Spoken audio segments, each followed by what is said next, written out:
Hello, welcome back to the channel. As the thumbnail says, what Indians think about Africans. I'm going to reveal that secret in the video. So sit back, relax, take a bottle of water because this is going to be a strategic and tactical game. So this was the strongest tournament in Africa back then in 2017, featuring players like GM Kyriakov Peter from Russia, GM Adli Ahmed from Egypt, GM Greenfield Aaron from Israel, IM Bwale Gideon from Zambia, IM Mwali Chitumbo from Zambia, FM Wanyama Harold from Uganda. By the way, GM Gupta Abhijeet is a former world junior chess champion and a five-time Commonwealth champion, a record which generated the nickname given to him, Mr. Commonwealth. So this is a game between India's finest GM, that is GM Gupta Abhijeet from India, and IM Arthur Ssegwanyi from Uganda at the Henry Gufulia Memorial Chess Tournament in Zambia. GM Gupta Abhijeet is in the white pieces and IM Arthur Ssegwanyi is in the black pieces. So GM played d4, knight f6, knight f3, e6. After bishop f4, we can see that the GM is employing the London system on the board. c5, the main line.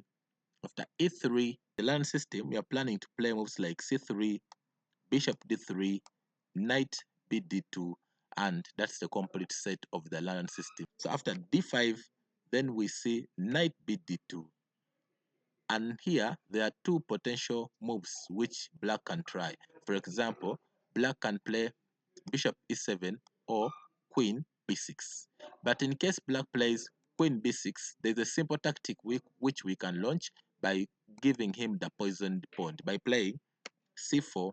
In case queen takes the poisoned pawn on b2, then we play c takes d5, e takes d5, then we play rook b1, gambiting another pawn which is on a2. In case of queen takes a2, then we play d takes c5, bishop takes c5, then we play bishop is e5, attacking the knight which is on f6. After knight beat d7, then we play rook a1, trapping the queen. So in this position, IM Arthur Ssegwanyi tried the more quiet and simplest move in the position. He played bishop e7, and after c3, now we are planning to bring our bishop on d3. Before, we could not play bishop d3 because we are anticipating moves like pawn c4, which can disorganize the development of our pieces. So that's why we play c3 in case when we put our bishop on d3, then in case of pawn c4, then we just drop our bishop on c2 and all will be well. Short castling, bishop d3, knight c6. We play knight e5. We are planning to bring our queen on f3, and also in this position there are a few moves which black can think of. So in this position, I am played bishop d6. Now in this position, there are two moves by far which have always been played. We have already seen moves like bishop g3. We have seen moves like queen f3. But we are going to look at queen f3 first. In case white plays queen f3, then black is mandated to play queen c7. After knight takes c6, queen takes c6. In this position, there is a move which was always loved back then by Garry Kasparov and Mikhail Tal. They would always go for a move like g4. Now in this position, there are two tries which have been given to this position, but all of them have failed. So if you look at this pawn, the knight is attacking it, and also this bishop can be able to attack it so long as this pawn is out of the way. An idea of e5, attacking the bishop at the same time bishop coming to take the pawn. So here we just go ahead and play d takes e5. After bishop takes d4, then white plays queen g2. This position, white has a decisive advantage because now the queen is attacking the bishop at the same time the pawn is also attacking the bishop and the knight. Let's go back. Another try, c takes d4. After e takes d4, bishop takes f4, queen takes f4. In this position, we are threatening to push pawns and attack the king side. We bring our rooks, connect our rooks, and all these are potential attacking chances of white. After e5, we're attacking the queen. At the same time, the bishop is attacking the pawn and also threatening to play rook e8. So that's why in this position we just play d takes e5. In case of knight takes g4, then we play long castling. After f6, so in this position, we know that the next move is pawn takes a5, but we play rook hg1, attacking the knight which is on g4. In case of pawn takes e5, then we have a simple tactic which we can employ. Bishop takes h7, check.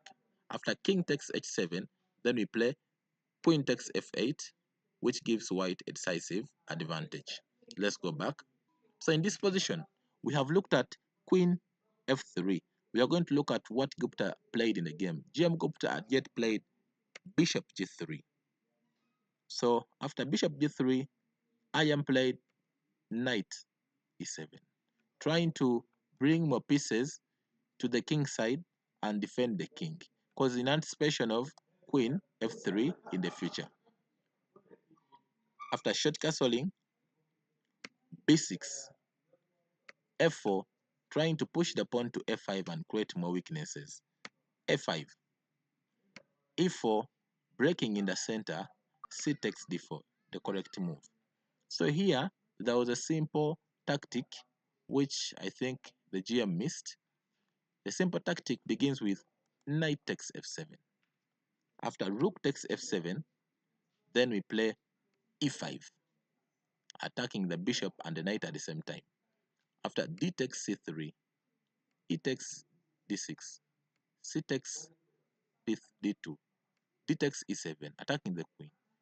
Queen takes e7, queen takes d2, e5, queen e3, attacking the e5 pawn and the b6 pawn.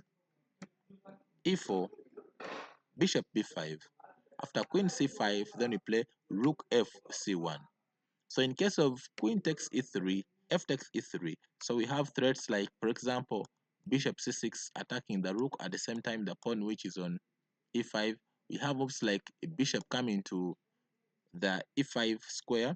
And remember, we have the bishop pair in the game, which gives us at least a slight advantage in the position. So we're also planning to bring c3 and rook a c1, attacking, taking over all those squares. Let's go back. Belgium played c takes d4, simple move, d takes e4, knight takes e4. After knight takes e4, bishop takes e4, attacking the rook which is on a8. So knight d5, blockading the bishop, queen c2, attacking h7, and also taking over column. Now all these are potential squares where the queen can land. h6, knight c6. Now we're attacking the queen, at the same time attacking the bishop, queen d7. After bishop takes d5, pawn takes d5. Now we play rook fe1. We are trying to create a square where we can bring the rook. In case of bishop takes, then the rook can come in. So bishop takes g3, knight e7 check. After king h8, h times g3. So in this position, so after pawn takes g3, the IM wanted to connect the rooks, and the only way they could try to connect the rooks is playing queen d6, playing bishop e6, and then play rook c8, and the whole game and the two rooks can be connected. So IM played queen d6 with the plan in the mind. Queen c3, attacking the rook at the same time, asking for queen exchange. Queen takes c6, knight takes c6, and after bishop e6, now we're trying to connect the rooks. Then rook a c1. After rook f e8, f3, taking all control of the white squares and also trying to bring the king into the action. f6, also opening a luft where the king can join the action. So in this position, there was a simple winning move which the GM could try and employ in this position, which is b4. After a takes b4, then knight takes b4. In case of rook takes f4, knight takes d5. So remember, the knight is attacking the pawn, which is on b6, and also the knight is threatening to play knight c7, attacking the rook at the same time the bishop. So it means black has no time to take the pawn, which is on d4, because of the threats which the knight has. So black has to take the knight, bishop takes d5, rook takes e8, and this gives white decisive advantage. Let's go back. After f6, GM played king f2, and after king g8, bring the king into the action, rook e3. So in this position, you see that still our pawn b4 is still asking us to be played, but black played king f7, rook b3, attacking the pawn which is on b6. Remember, because of the knight which is on c6, the rook can't play rook b8 because it can be taken. That's why IM played rook a6. After rook b5, which is a dubious move, and after rook c8, now the rook is pinning down the knight against the rook. And in this position, the GM played a more dubious move in the position. The GM played b4, blundering the knight which is on c6, of which the IM took advantage of. He played bishop d7. White has no way of defending the knight. So white played rook takes d5, bishop takes c6. After rook d6, attacking the bishop, black played bishop b7. So now you have no time to play rook b7 to check the king and win the bishop, because your rook on c1 is hanging. That's why in this position, the GM played rook e1. Now the threat in hand which is coming is rook b7, check to take the bishop which is on b7. So in this position, IM had a simple move which could make him get decisive advantage. He could play, the IM could try rook c2, and this one would give black a decisive advantage with the following moves. Rook c2 check. After king g1, bishop takes f3. After g takes f3, now the rook is cutting off the king. The king can't come any more closer, and now we are going to use the dominance. We are going to use the dominance of the pawns which are on the queen side. A takes b4, d5. Now we are playing d5 because we want to create a luft where the rook can come in case of the pawn is being pushed to graduate into a queen. b3, and after rook b1, then b2. So b2, we are threatening to play rook c1, check, and take the rook which is on b1. So in this position, that's why you see the importance of the pawn which is on d5. Now white can try rook c6. The pawn is protecting the rook which is on c6. So here we play rook d2. After rook d6, now we go ahead and play king e7, trying to ask the rook the question what is doing there on d6. Rook e6 check. After king d7, now we have located where the pawn would pass to graduate into a queen. So that's why white would play rook e4, rook b4, and take the pawn which is on b2. So here we play b5. So there is no time of taking the pawn on b5 because the rook can come in, and this can be a disaster for white. That's why you see rook b4. Pawn takes f4. Now we are threatening to connect the pawns. White has to take the pawn immediately. That is rook takes pawn, rook takes pawn, rook takes pawn, and then we play pawn a3. Now that white has to blockade, and this becomes a passive move. Has to play king d6. If you look at this position, black is going to win the pawn which is on d5 and then push the pawns, and they can graduate into queens in the next few moves. And also this king can come in after taking the pawn and protect the pawn, bring in the rook so that This is an endgame which is purely won by black. This is a winning endgame for black. Let's go back. But in this position, IM played rook c7, slightly passive move, but defending his pieces, which could be very good in the ending. b5, attacking the rook on a6 and trying to take the pawn which is on b6. Rook a8, rook takes b6, and after rook d8, rook d1, defending the pawn which is on d4. Rook c2 check, king g1, rook d7, because the bishop which is on b7 was hanging. And if you look at this position, white played d5 in anticipation of rook c4, attacking the pawn which is on f4, at the same time the pawn which would have been on d4. After rook c4, d6. So in this position, rook takes f4. In this position, GM Gupta Abhijeet could equalize the game by playing rook takes b7. In case of rook takes b7, then he plays d7. After rook b8, d8 queen, rook takes d8, rook takes d8, and I can tell that this is at equal position with equal pieces. Let's go back.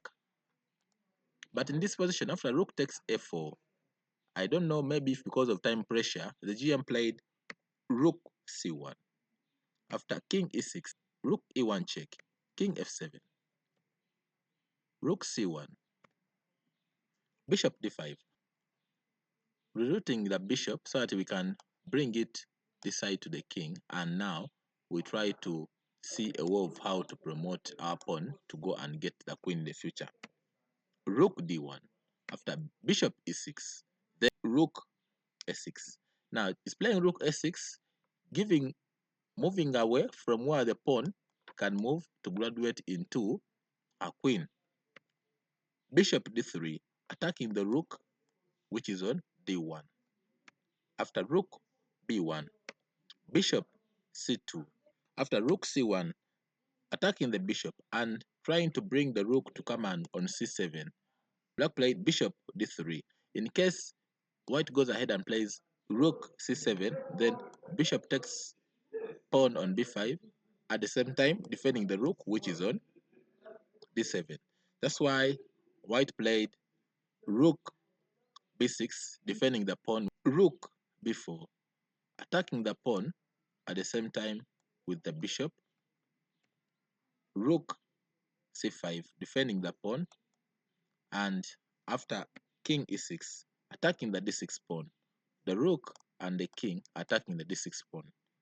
f4, after f4, IM knew that now it is his time to shine, and then he played f4.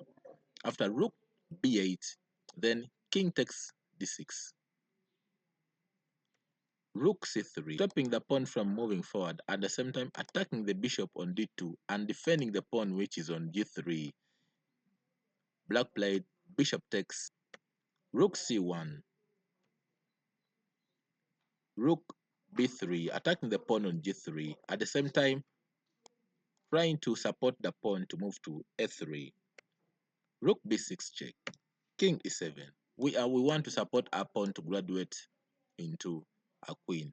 Bring our rook a7 and support our pawn to graduate into a queen. So king e7, and after rook b8, IM played rook a7 to support the pawn to quick push to graduate into a queen. And in this position, GM Gupta resigned the game. Thank you so much for watching, and I hope you subscribe, like, and comment to support the channel. Good luck in your games.